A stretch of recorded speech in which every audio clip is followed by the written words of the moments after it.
గోపీనాథ్ గారు అభ్యర్థి కొత్తదైనప్పటికీ వారికి ఇదివరకు రాజకీయ అనుభవం లేకపోయినప్పటికీ వారు కూడా నిజంగా చాలా కష్టపడ్డారు. చాలా పెద్ద ఎత్తున వారు కూడా మరి పోరాటం కూడా చేసినారు. చివరి రోజు మరి ఏ రకంగా వారు పోరాడినారో మీరు అందరూ కూడా చూశారు.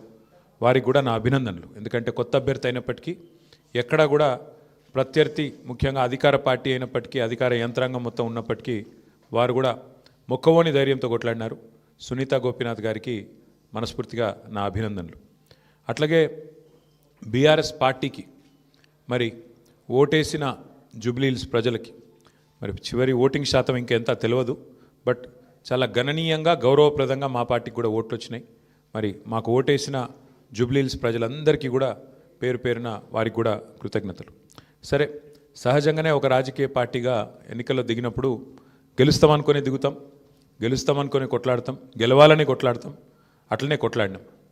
గత 2 ఏళ్లుగా బీఆర్ఎస్ పార్టీ ప్రధాన ప్రతిపక్ష పార్టీగా తన పాత్రను అద్భుతంగా పోషించింది. ప్రజా సమస్యలను మరి కేంద్రంగా చేసుకొని ప్రజల వాదనను ప్రజల వేదనను ఇవాళ ప్రభుత్వం ముందు పెట్టడంలో, అది శాసనసభలో అయితేనేమి, ప్రజాక్షేత్రంలో అయితేనేమి, సోషల్ మీడియాలో అయితేనేమి చాలా బలంగా బీఆర్ఎస్ పనిచేస్తున్నది. మా పని ఇట్లాగే భవిష్యత్తులో కూడా కొనసాగుతూనే ఉంటుంది. ఎందుకంటే ఈ ఉప ఎన్నికల్లో కూడా మేము నిజాయితీగా కొట్లాడినాం. ప్రజా సమస్యలనే కేంద్ర బిందువుగా చేసుకొని ప్రజలనే ఎజెండాగా చేసుకొని ఎన్నికల్లో డెఫినెట్గా చిత్తశుద్ధితో నిజాయితీగా మేము కొట్లాడినాం. మీకు తెలుసు ఎట్లా ఎన్నికలు జరిగినాయి కూడా అందరూ చూసినారు, నేను చెప్పక్కర్లేదు ప్రత్యేకంగా. మరి మొత్తం ఎన్నిక ప్రచారం ముగిసేదాకా ఎట్లా జరిగింది, ప్రతి సర్వేలో కూడా బీఆర్ఎస్ గెలుస్తుందని ఎట్లా చెప్పింది, ఆ తర్వాత ఆఖరి 3 రోజులు ఏం జరిగింది, ఇదంతా ప్రజలు చూసినారు. కానీ అందులోకి పోను, అవి చెప్పను. కానీ ఒకటి మాత్రం వాస్తవం, ఈ ఎన్నిక డెఫినెట్గా మరి మాకు కొత్త ఉత్సాహాన్ని ఇచ్చింది, కొత్త బలాన్ని ఇచ్చింది. ఎందుకంటే మరి స్పష్టంగా ప్రజలు ఒక తీర్పు ఇచ్చారు. ఈ రాష్ట్రంలో ప్రత్యామ్నాయం కేవలం బీఆర్ఎస్ మాత్రమే. ఇంకా అది అందులో అనుమానమే లేకుండా ఖచ్చితంగా ఈ ప్రభుత్వం ఏదైతే పనిచేస్తుందో వారికి ప్రత్యామ్నాయంగా పోరాడుతున్న ఒకే ఒక్క పార్టీ బీఆర్ఎస్ అనే మాట స్పష్టంగా ప్రజలు చెప్పారు. డెఫినెట్గా దాన్ని కూడా మేము మాకు ఒక సానుకూల అంశంగానే తీసుకుంటా ఉన్నాం. సరే, ఇక ఈ ఎన్నికల్లో ఏ రకంగా అధికార యంత్రాంగం మోహరించింది, ఏ రకంగా వారు పనిచేశారు, ఇవన్నీ కూడా మీ కళ్ళ ముందున్నాయి. నేను వాటి విషయంలోకి ఎక్కువగా పోను. 2014 నుంచి 2023 మధ్యన కూడా చాలా ఉప ఎన్నికలు మన రాష్ట్రంలో జరిగినాయి. దాదాపు 7 ఉప ఎన్నికలు జరిగినాయి. ఈ 7 ఉప ఎన్నికలు పాలేరు కానీ, నారాయణ ఖేడ్ కానీ, హుజూర్ నగర్ కానీ, దుబ్బాక కానీ, నాగార్జున సాగర్ కానీ, హుజూరాబాద్ కానీ, మునుగోడు కానీ, ఈ అన్ని ఉప ఎన్నికల్లో మీరు ఆ రోజు కనుక గమనించినట్టయితే అప్పటి ప్రతిపక్ష పార్టీ కాంగ్రెస్ పార్టీ, ప్రధాన ప్రతిపక్ష పార్టీ, ఒక్క ఉప ఎన్నికల్లో కూడా గెలవలేదు. 7 ఉప ఎన్నికల్లో మేము దాదాపు అన్ని గెలిచాం, దాదాపు 5 గెలిచాం, ఒక 2 ఓడిపోయాం అంతే తప్ప మరి ప్రతిపక్షంలో ఉన్న కాంగ్రెస్ పార్టీ ఆనాడు ఒక్క ఉప ఎన్నికల్లో గెలవకపోయినా చివరికి మళ్ళీ 2023 సార్వత్రిక ఎన్నికల్లో వారు విజయం సాధించారు, గవర్నమెంట్ కూడా ఫామ్ చేశారు. అట్లాగే మధ్యలో జిహెచ్ఎంసీ ఎన్నికలు వస్తే కూడా, గ్రేటర్ హైదరాబాద్ కార్పొరేషన్ ఎన్నికల్లో కూడా మరి ప్రతిపక్షంలో ఉన్న కాంగ్రెస్ పార్టీకి ఆనాడు కేవలం 1-2 కార్పొరేటర్ సీట్లు వచ్చిన విషయం కూడా ఒక్కసారి గమనంలోకి తీసుకోవాలని చెప్పి కూడా నేను కోరుతా ఉన్నా.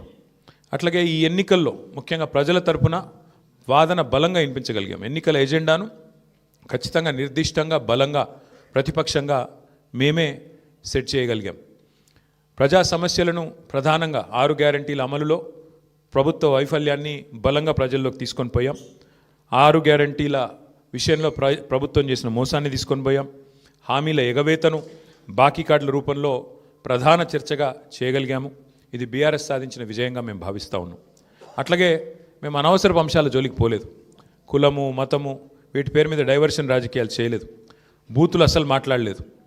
ఆఖరికి ప్రభుత్వంలో ఉన్నవాళ్ళు ఫ్రస్ట్రేట్ అయిపోయి బూతులు మాట్లాడినా మేము మాత్రం బూతులు మాట్లాడలేదు. కేవలం ప్రజా సమస్యల గురించే మాట్లాడాం.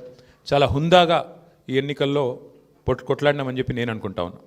అట్లాగే జనాలకు అవసరమైన పాయింట్లు, ప్రజలకు అవసరమైన పాయింట్లను మాత్రమే చర్చకు పెట్టాం. కాంగ్రెస్, బీజేపీ ఎన్ని రకాలుగా మమ్మల్ని కవ్వించే ప్రయత్నం చేసినా సంయమనం కూడా పాటించాం. అట్లాగే మేమేం చేశాము, ఎందుకంటే ఒక 10 ఏళ్ళు ప్రభుత్వాన్ని నడిపిన ఒక జవాబుదారీ పార్టీగా, ఒక బాధ్యత గల ప్రతిపక్షంగా 10 ఏళ్ళు మీరు ఏం చేశారు జూబ్లీహిల్స్ కంటే 5,328 కోట్లతో అభివృద్ధి సంక్షేమ కార్యక్రమాలు చేశామని చెప్పి లెక్కల హితంగా లెక్కల సహితంగా మరి ప్రజల ముందు పెట్టాము, చాలా పారదర్శకంగా పనిచేశామని చెప్పి ఎన్నికలు కూడా పోయినాం. అట్లాగే కాంగ్రెస్ ఎగ్గొట్టిన వాటిని కూడా లెక్కలతో సహా ఇంటింటికి తీసుకొని పోయాం బాకీ కార్డుల ద్వారా.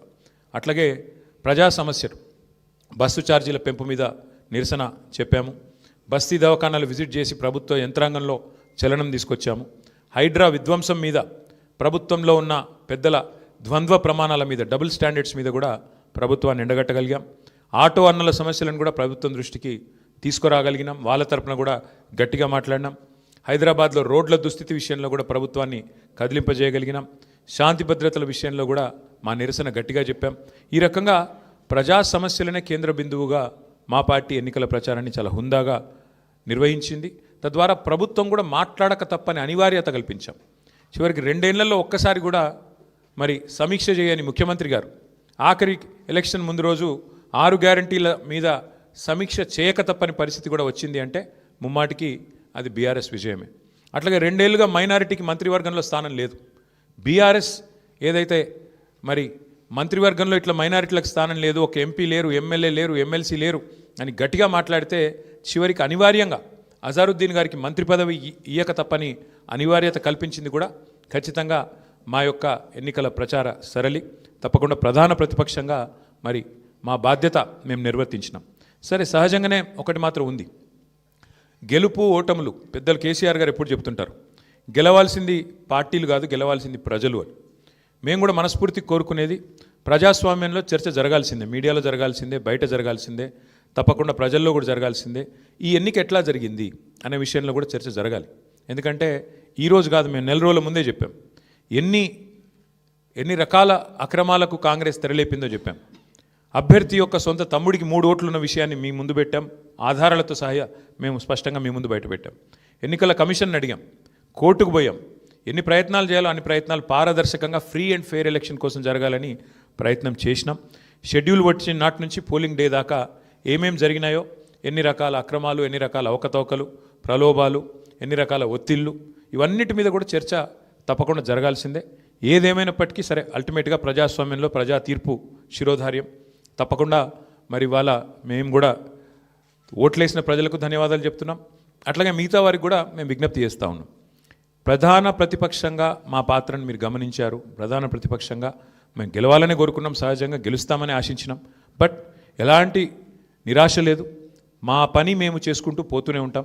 ఎందుకంటే 2 ఏళ్లుగా లగచర్ల కావచ్చు, హైడ్రా బాధితులు కావచ్చు, మూసీ బాధితులు కావచ్చు, 6 గ్యారంటీల విషయంలో బాకీ కార్డుల రూపంలో కావచ్చు, ప్రజల తరపున గొంతు ఎత్తడంలో, అట్లాగే మా మీద జరిగే దుష్ప్రచారాన్ని తిప్పికొట్టడంలో శాసనసభ వేదిక కానీ బయట కానీ బ్రహ్మాండమైన పాత్ర పోషించాం.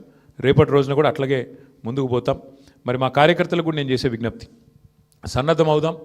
అన్ని రకాలుగా ప్రజాక్షేత్రంలో మనం ఈ ప్రభుత్వాన్ని నిలదీయడంలో సఫలమైనాం. ముఖ్యంగా మా సోషల్ మీడియాలో పనిచేసే మా తమ్ముళ్ళు చెల్లెళ్ళకు కూడా నేను హృదయపూర్వకంగా అభినందనలు చెప్తా ఉన్నాను.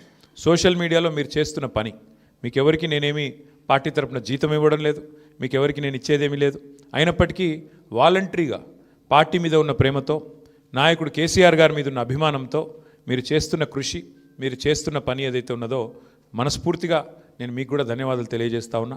అట్లాగే మా పార్టీ కార్యకర్తలకు, మరి మా గులాబీ కుటుంబ సభ్యులందరికీ నేను చేసే ప్రార్థన, దీంతో మనం నిరాశపడవలసిన అవసరం లేదు, బాధపడవలసిన అవసరం లేదు. తప్పకుండా ముందుకు పోదాం. అట్లా అనుకుంటే ఇవాళ జాతీయ స్థాయిలో కూడా మీరు చూసినట్టయితే మరి కాంగ్రెస్ పార్టీ బీహార్లో తన ఉనికిని కోల్పోయే పరిస్థితి ఉన్నది. కాబట్టి ఇవన్నీ సహజం, గెలుపులు ఓటములు సహజం. దీన్ని ఏదో పెద్ద సెట్ బ్యాక్ లాగా చూసుకోవాల్సిన అవసరం లేదు. తప్పకుండా మరింత బలంగా వద్దాం, ముందుకొద్దాం. ఒక రబ్బర్ బంతిని గోడకేసి కొడితే ఎట్లయితే తిరిగి బలంగా వెనకకు వస్తుందో అట్లా మనం కూడా తప్పకుండా తిరిగి వెనక్కొద్దాం.